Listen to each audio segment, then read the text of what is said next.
que questionar, nós temos que meter a gestão da pandemia em debate, porque isto não pode ser esquecido assim, porque mais cedo ou mais tarde vai vir outra, de certeza absoluta.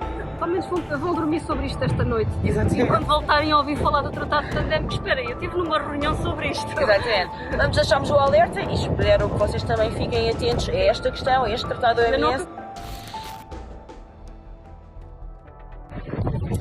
Olá, estou aqui com a Marta Gameiro, em frente à Assembleia da República, porque a Marta é a primeira peticionária de uma petição que pretende um referendo ao tratado da OMS, que quer, ao fim e ao cabo, determinar estados de emergência e que medidas de saúde pública que vão ser impostas, decretadas sem mais, em vários Estados-membros, nomeadamente em Portugal. Portanto, nós fomos recebidos, graças à Marta, na Comissão de Saúde, e fomos escutados pelos deputados. A Marta esteve espetacular. Esta petição pretende essencialmente informar as pessoas que os principais financiadores da pesquisa em saúde mundial têm a ganhar financeiramente com as respostas propostas para todo tipo de pandemias. Uma característica cada vez mais clara dos últimos 3 anos de pandemia Covid-19 é que a resposta à saúde pública está a ser conduzida não apenas por governos e instituições multilaterais, como a OMS, mas também por uma série de parcerias público-privadas envolvendo empresas farmacêuticas e fundações privadas. Instituições de caridade como a Gates e a Wellcome e até empresas farmacêuticas geralmente são elogiadas na comunicação social pelos seus esforços para resolver a crise de saúde pública, com relativa pouca atenção dada aos seus interesses financeiros e com pouco contrapeso colocado no seu trabalho. Apesar de apoiar fortemente a OMS enquanto instituição que é necessária ao mundo, neste momento a OMS está totalmente dependente destas empresas e fundações privadas e são eles que no final ditam o rumo dos acontecimentos. O Tratado Pandémico e as emendas propostas ao Regulamento Sanitário Internacional são a tentativa de institucionalizar algo que vem sendo implementado nos últimos 15 anos. Foi criado um modelo de negócio em torno de supostas vacinas para combater pandemias, que agora precisam de ser declaradas para alimentar um monstro e os países precisam de aceitar as recomendações. O Tratado Global Pandémico foi um objetivo que muito pedido por parte de governos de vários países no âmbito do Covid-19, da crise de Covid-19 pandémica que tivemos. Desde 2021, finais de 2021, que esse desejo e esse anseio tem sido cada vez mais notório nas palavras de líderes mundiais de prevenção e de catalogação de vírus com potencial pandémico que possam vir, no fundo, a criar entraves ao tráfego comércio mundial. O instrumento de regulação de saúde internacional está neste momento a ser alterado e já tem inclusive 300 emendas, tendo sido emendado, tendo aparecido várias sugestões por parte de vários países do mundo que querem então rever certas e determinadas palavras e certos e determinados comportamentos e atos que os países tenham então que obedecer face a uma pandemia global. Sem vos querer preocupar muito, este instrumento de regulamentação de saúde, como já referi, é o que está na base de tudo aquilo que nós vivemos nos últimos 2 anos.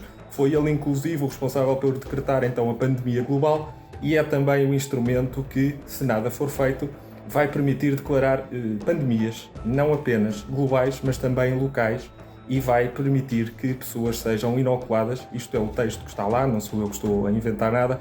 As pessoas vão poder ser inoculadas contra a sua própria vontade, bastando apenas que haja um surto, ou pelo menos, em termos preventivos, portanto, uma situação, um alerta, por muito mínimo que esse alerta seja, face aos critérios que estão a ser discutidos na globalidade. Convido-vos a ir ao site da Organização Mundial de Saúde, porque apesar de ser uma situação subreptícia, tem estado em voga vários documentos e informações a saírem, porque estão a haver sucessivas reuniões, neste momento já há a 4ª reunião do Corpo Internacional que vem, de alguma maneira, anuir ou aceitar determinadas alterações que estão a ser feitas, e o teor do documento é, no mínimo, completo, para não dizer pouco, é completamente assustador.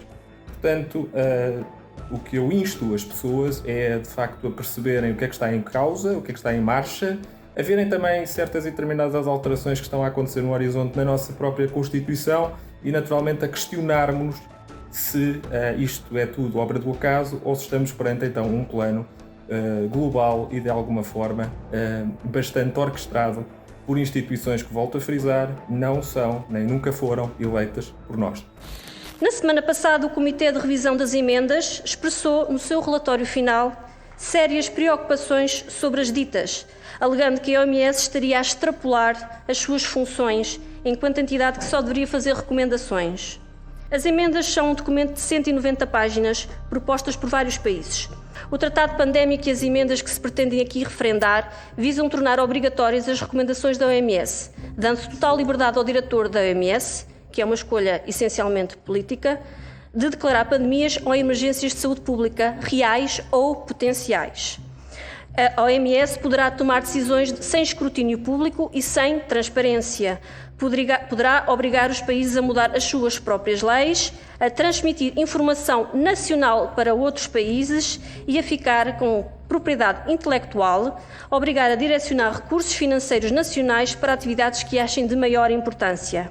Tudo isto de um grupo de burocratas, não especialistas, sentados em secretárias em Genebra, sem experiência de campo, sem relação direta com os resultados e sem serem eleitos.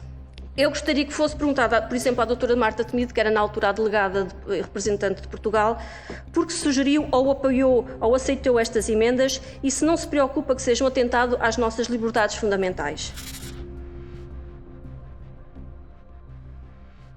A OMS está a fazer algo gravíssimo. Estes dois movimentos legislativos de alteração do Instrumento de Relação Internacional de Saúde e o novo Tratado Pandémico visam destruir os nossos direitos, liberdades e garantias. Não podemos deixar. É gravíssimo o que está a passar. E as pessoas têm que acordar e têm que dizer não, porque é muito poderoso dizer não. Podemos e estamos unidos, sem dúvida, a nível nacional e especialmente internacional.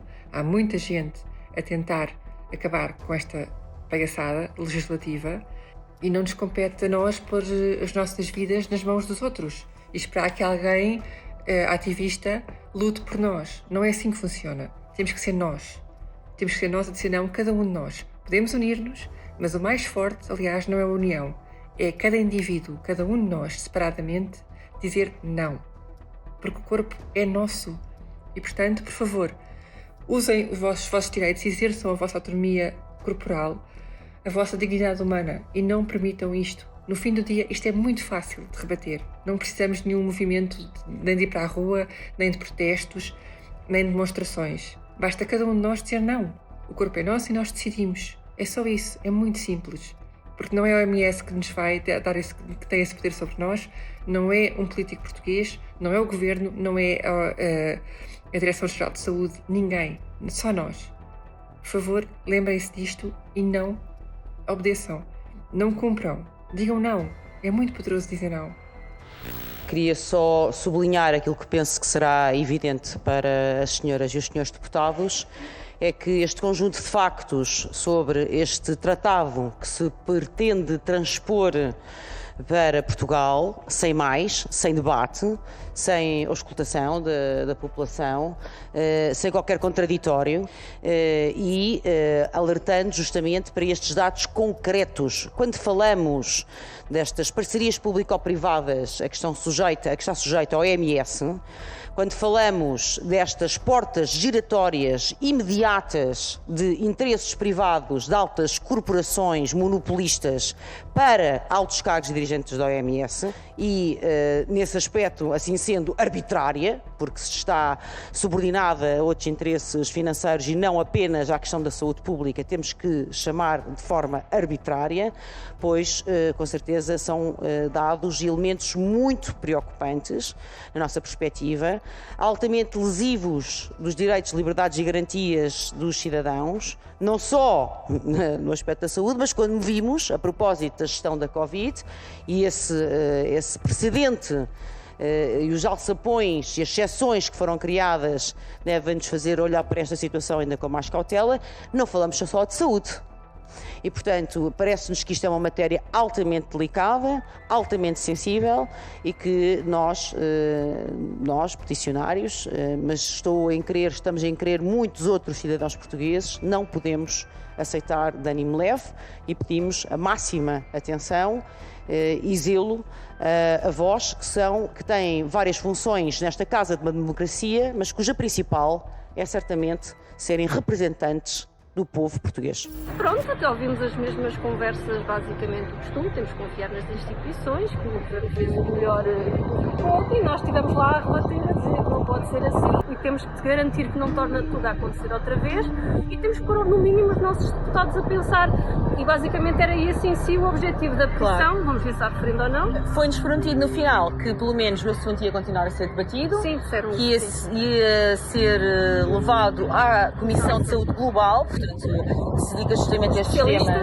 Esperemos que também haja especialistas do contra. Mas também levámos um bocadinho de porrada, vocês depois podem ver nas imagens do Parlamento, em porrada, o referendo é pretencioso. Bom, eu acho que nunca houve uma questão tão magna da democracia e com tantas alterações, não é? Gostaste? Obrigada. E que a Marta, que é médica, devia ter consultado o Dr. Google. Hello. E outras coisas talvez um bocadinho mais adequadas e claro, ouvimos a conversa do costume que a Marta estava a dizer que os portugueses foram super obedientes e que isso é que interessa. Também escutámos contradições, precisavam de muito tempo para avaliar o excesso de mortalidade, mas não precisaram ter tempo para fazer, para avaliar que as medidas foram boas. Sim, que as medidas foram ótimas, que a vacina foi ótima e o Chega agora muito crítico da questão da Covid, mas queria mandar para internamento compulsivo quem se recusasse à vacina. Confrontámos os deputados com essas contradições e com essas questões, mas penso que globalmente foi muito positivo. Acho que sim. A Marta Gameiro tem estado em cima, isto ainda não acabou e vocês façam exercer os vossos direitos, liberdades e garantias, já sabem, sem luta não há vitória.